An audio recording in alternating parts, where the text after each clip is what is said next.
How to make your TikTok account public. Hello everybody, welcome back to the channel. Today I'll guide you on how you can make your account public on TikTok.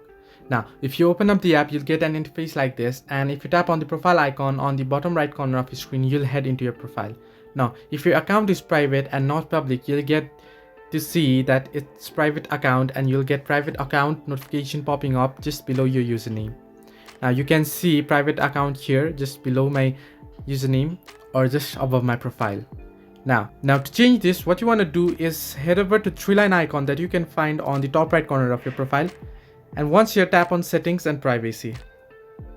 Now once on settings and privacy, what you want to do is head over to privacy, and here at the top you'll find the option private account. Now you can read under it, it's written, with a private account only users you approve can follow you and watch your videos.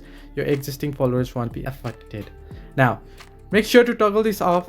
You can see switch to public account popping up once you tap on it. To switch it off, you can see anyone will be able to follow you, only you can stitch with the videos, and anyone can download your videos. So just main thing is you'll be able to switch to public account through this. Now tap on switch, and here you can see it's loading up and the button has been toggled off. Now if you scroll back and head into your profile, now you can see that the private account notification that was popping up before is not there now, and your account is public. So this way you can make your account public on TikTok. Hope this helped. Do like and subscribe, and do not forget to leave a comment down below if you have any further issues.